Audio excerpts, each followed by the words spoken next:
Hello दोस्तों, स्वागत है आपका हमारे यूट्यूब चैनल सम्राट एजुकेशन में। दोस्तों, आज की इस वीडियो में आप लोगों के लिए बीएससी एग्रीकल्चर थर्ड सेमेस्टर का एक विषय एग्रीकल्चर माइक्रोबायोलॉजी का फर्स्ट लेक्चर लेकर आया हूं दोस्तों। तो इस चैनल पर बीएससी एग्रीकल्चर के थर्ड सेमेस्टर की सभी विषय की तैयारी कराई जा रही है। तो आप लोग चैनल को सब्सक्राइब कर लीजिएगा, वीडियो को लाइक कर दीजिएगा। और यदि आप लोगों को इसका पीडीएफ चाहिए तो डिस्क्रिप्शन में व्हाट्सएप ग्रुप का लिंक और व्हाट्सएप नंबर दिया गया है, मैसेज करके आप लोग इसका पीडीएफ ले सकते हैं। तो चलिए देखते हैं फर्स्ट लेक्चर है क्या। तो लेक्चर का दोस्तों फर्स्ट टॉपिक जो है वह है introduction to microbial world, prokaryotic and eukaryotic microbes. मतलब जो माइक्रोबियल वर्ल्ड है उसका परिचय देना है, प्रोकैरियोटिक जीव माइक्रोब्स और यूकैरियोटिक माइक्रोब्स के बारे में बताना है। तो चलिए देखते हैं। सबसे पहले दोस्तों जानेंगे कि इसके फादर कौन है। एक माइक्रोबायोलॉजी के फादर कौन है दोस्तों? एंटोनी वान लीeuwenhoek। एंटोनी वान लीeuwenhoek दोस्तों इसके फादर हैं। माइक्रोबायोलॉजी शब्द बना किससे है? तो माइक्रोबायोलॉजी शब्द तीन शब्दों से मिलकर बना है। माइक्रो प्लस बायो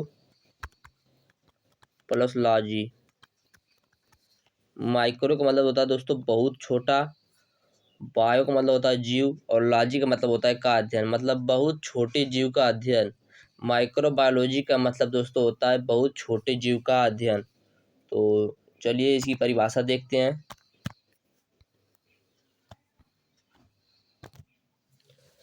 सूक्ष्म जीव विज्ञान के अंतर्गत उन सभी जीवित जीवों का अध्ययन किया जाता है जो बहुत छोटे होते हैं, जो नग्न आंखों से दिखाई नहीं देते हैं।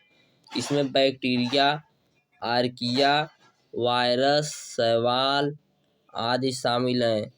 इन सभी को सामूहिक रूप से सूक्ष्म जीव कहा जाता है, इसलिए इसे सूक्ष्म जीव विज्ञान कहा जाता है। सूक्ष्म जीव विज्ञान की परिभाषा क्या है दोस्तों? सूक्ष्म जीव विज्ञान के अंतर्गत हम उन सभी जीवित जीवों का अध्ययन करते हैं जो बहुत छोटे होते हैं, जिन्हें हम अपनी नग्न आंखों से देख नहीं सकते हैं। इसमें बैक्टीरिया, वायरस, आर्किया, शैवाल जैसे अन्य सूक्ष्म जीव शामिल हैं, जिन्हें सामूहिक रूप से सूक्ष्म जीव कहा जाता है। सूक्ष्म जीव कहलाने की वजह से इसे सूक्ष्म जीव विज्ञान भी कहा जाता है। इसके फादर एंटोनी वान लीeuwenhoek है। दोस्तों एंटोनी वान लीeuwenhoek एक डच व्यापारी थे जो कपड़े बेचते थे। दोस्तों वह लेंस को पीसकर एक आवर्धक लेंस बना रहे थे जिससे वह कपड़ों की बारीक बुनाई कर सकें।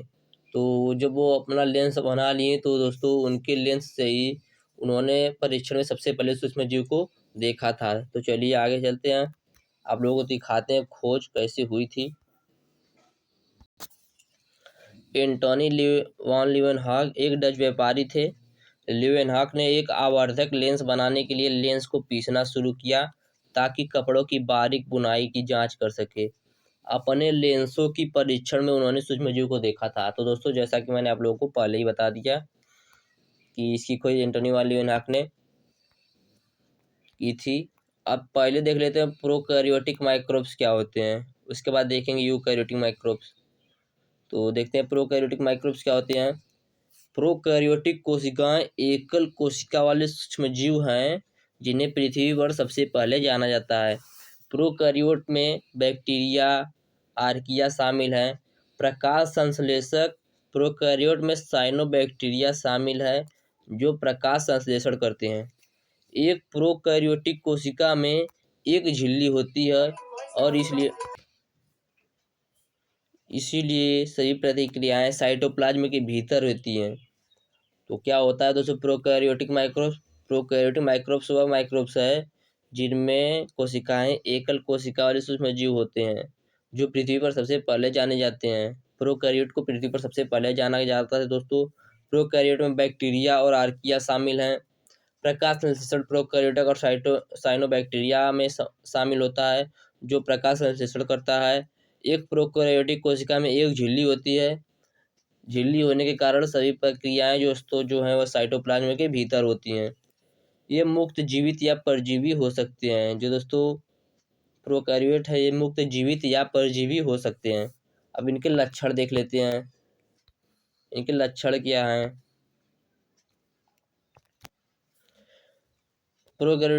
प्रोकैरियोट माइक्रोब्स के पास एक परमाणु झिल्ली की कमी है। जो प्रोकैरियोट माइक्रोब्स होते हैं इनके पास एक परमाणु झिल्ली की कमी होती है। माइटोकॉन्ड्रिया, गाल्जी बॉडीज, क्लोरोप्लास्ट और लाइसोसोम अनुपस्थित होते हैं। माइटोकॉन्ड्रिया, गाल्जी बॉडीज और क्लोरोप्लास्ट, लाइसोसोम अनुपस्थित होते हैं प्रोकैरियोट माइक्रोब्स में। आनुवांशिक पदार्थ एकल गुणसूत्र पर मौजूद होता है। हिस्टोन प्रोटीन यूकैरियोटिक गुणसूत्रों के महत्वपूर्ण घटक एवं उनमें कमी होती है। जो आनुवांशिक पदार्थ होता है वह एकल गुणसूत्र पर मौजूद होता है। इनमें हिस्टोन प्रोटीन यूकैरियोटिक गुणसूत्र के महत्वपूर्ण घटक जो होते हैं उनकी कमी होती है। आगे चलते हैं। कोशिका भित्ति कार्बोहाइड्रेट और एमिनो एसिड से बनी होती है। जो यूकैरियोटिक माइक्रोब्स होते हैं, सॉरी दोस्तों, जो प्रोकैरियोटिक माइक्रोब्स होते हैं उनकी कोशिका भित्ति एमिनो एसिड और कार्बोहाइड्रेट से बनी होती है। इनमें द्विआधारी विखंडन द्वारा अलैंगिक रूप से विभाजित होते हैं। जो प्रोकैरियोट माइक्रोब्स होते हैं वह द्विआधारी विखंडन द्वारा अलैंगिक रूप से विभाजित होते हैं। आगे चलते देखते हैं यूकैरियोटिक माइक्रोब्स। यूकैरियोटिक माइक्रोब्स क्या होते हैं? यूकैरियोटिक कोशिकाओं में एक नाभिक होता है जो परमाणु झिल्ली के भीतर घिरा होता है। यूकैरियोटिक कोशिकाओं में एक नाभिक होता है जो परमाणु झिल्ली के भीतर घिरा होता है और बड़े और जटिल जीवों का निर्माण करता है। प्रोटोजोआ, कवक, पौधे और जानवर सभी में यूकैरियोटिक कोशिकाएं ही होती हैं। उन्हें यूकैरियोटा साम्राज्य के तहत वर्गीकृत किया गया है। वे एक ही कोशिका में विभिन्न वातावरण बनाए रखते हैं जो उन्हें विभिन्न चयापचय प्रतिक्रियाओं को पूरा करने में अनुमति देता है। यह उन्हें प्रोकैरियोटिक कोशिकाओं की तुलना में कई गुना बड़ा होने में मदद करता है। तो क्या होता है दोस्तों यूकैरियोटिक कोशिका? मैंने आप लोग बताया यूकैरियोटिक कोशिका जो होता है उनमें एक नाभिक होता है जो परमाणु झिल्ली के भीतर घिरा हुआ होता है। प्रोटोजोआ, कवक, पौधे और जानवर सभी में यूकैरियोटिक कोशिकाएं पाई जाती है। उन्हें यूकैरियोटा साम्राज्य के तहत वर्गीकृत किया गया है। वे एक ही कोशिका में विभिन्न वातावरण को बनाए रख सकते हैं जो उन्हें चयापचय प्रतिक्रियाओं को पूरा करने की अनुमति देता है। यह उन्हें प्रोकैरियोटिक कोशिकाओं की तुलना में कई गुना बड़ा होने में मदद करता है। अब देख लेते हैं यूकैरियोटिक माइक्रोब्स के लक्षण क्या क्या हैं। तो पहला दोस्तों है यूकैरियोटिक कोशिकाओं में नाभिक होता है जो परमाणु झिल्ली के भीतर घिरा हुआ होता है। यूकैरियोटिक कोशिका में नाभिक होता है जो परमाणु झिल्ली के भीतर घिरा हुआ होता है। अगला है कोशिका में माइटोकॉन्ड्रिया होता है। इनकी जो कोशिका होती है उनमें माइटोकॉन्ड्रिया पाया जाता है। अगला है यूकैरियोटिक कोशिका में फ्लैजिला और सीलिया गतिमान अंग है। मतलब दोस्तों गतिमान का मतलब दोस्तों गति करते रहते हैं। यूकैरियोटिक कोशिका में जो फ्लैजिला है और सीलिया है वह गति करते रहते हैं। आगे चलते हैं, देखते हैं। एक कोशिका भित्ति यूकैरियोटिक कोशिकाओं की सबसे बाहरी परत होती है। कोशिकाएं माइटोसिस नामक प्रक्रिया द्वारा विभाजित होती हैं। अब दोस्तों प्रोकैरियोटिक और यूकैरियोटिक कोशिका में कुछ अंतर देख लेते हैं। दोस्तों ये प्रोकैरियोट कोशिका, ये यूकैरियोटिक कोशिकाएं हैं। तो प्रोकैरियोटिक कोशिकाएं, यूकैरियोटिक कोशिकाएं हैं। इसमें सेल का प्रकार में देखते हैं। हमेशा एक कोशिकीय सेल होता है। एक कोशिकीय और बहुकोशिकीय दोनों सेल हो सकता है। यूकैरियोट में, प्रोकैरियोट में एक कोशिकीय सेल सिर्फ होता है।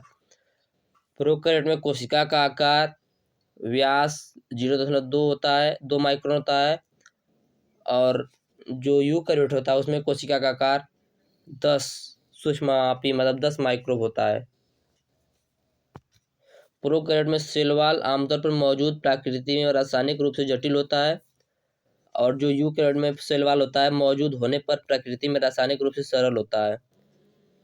प्रोकैरियोट में नाभिक अनुपस्थित होता है, इसके बजाय उनमें एक कोशिका होती है। और जो यूकैरियोट होता है उनमें नाभिक वर्तमान मतलब दोस्तों उपस्थित होता है। और देखते हैं अंतर दोस्तों। प्रोकैरियोट में राइबोसोम वर्तमान आकार में छोटा होता है और गोलाकार होता है। यूकैरियोट में क्या होता है, आकार में तुलनात्मक रूप से बड़ा और आकार में रैखिक होता है। यह आकार में गोलाकार होता है, यह आकार में रैखिक होता है। और डीएनए दोस्तों प्रोकैरियोट में परिपत्र होता है और जो यूकैरियोट होता है उनमें रैखिक होता है। माइटोकॉन्ड्रिया प्रोकैरियोट में अनुपस्थित होती है और यूकैरियोट में पाई जाती है। कोशिका द्रव्य प्रोकैरियोट में उपस्थित होती है लेकिन कोशिकांग अनुपस्थित होता है। प्रोकैरियोट में कोशिका द्रव्य उपस्थित होता है लेकिन कोशिकांग अनुपस्थित होता है। और दोस्तों जो यूकैरियोट होता है उनमें जो कोशिका द्रव्य है वह उपस्थित होता है और कोशिकांग भी उपस्थित होता है। तो दोस्तों यह था इसका अंतर। मैंने आप लोगों को बताया माइक्रोबायोलॉजी का परिचय, माइक्रोबायोलॉजी की परिभाषा। तो दोस्तों एक बार फिर से मैं माइक्रोबायोलॉजी आप लोगों को बता देता हूँ कि माइक्रोबायोलॉजी किन शब्दों से मिलकर बना है। Micro plus bio plus logy. दोस्तों बहुत इंपॉर्टेंट है इसलिए फिर से बता रहा हूँ। माइक्रो का मतलब बहुत छोटा,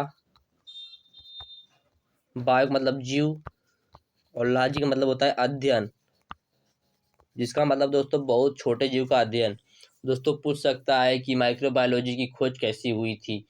तो एंटोनी वान लीeuwenhoek एक डच व्यापारी थे। उन्होंने आवर्धक लेंस बनाने के लिए लेंस को पीस रहे थे। उसके बाद उन्होंने परीक्षण में सबसे पहले सूक्ष्म जीव को देखा था। माइक्रोबायोलॉजी की परिभाषा मैंने क्या बताया था दोस्तों। मैंने आप लोगों को बताया कि सूक्ष्म जीव विज्ञान के अंतर्गत हम उन सभी जीवित जीवों का अध्ययन करते हैं जो बहुत छोटे होते हैं, जिन्हें हम अपनी नग्न आंखों से नहीं देख सकते हैं, जैसे वायरस, बैक्टीरिया, शैवाल आदि, जिन्हें सामूहिक रूप से सूक्ष्म जीव कहा जाता है। इसलिए इन समूह को सूक्ष्म जीव विज्ञान का नाम दे दिया गया। तो उम्मीद करते हैं आप लोगों को वीडियो अच्छा लगा। वीडियो को लाइक कीजिएगा, चैनल को सब्सक्राइब कीजिएगा। यदि आप लोगों को इसका पीडीएफ चाहिए तो डिस्क्रिप्शन में व्हाट्सएप ग्रुप का लिंक और व्हाट्सएप नंबर दिया गया है। मैसेज करके आप लोग इसका पीडीएफ ले सकते हैं। जय हिंद।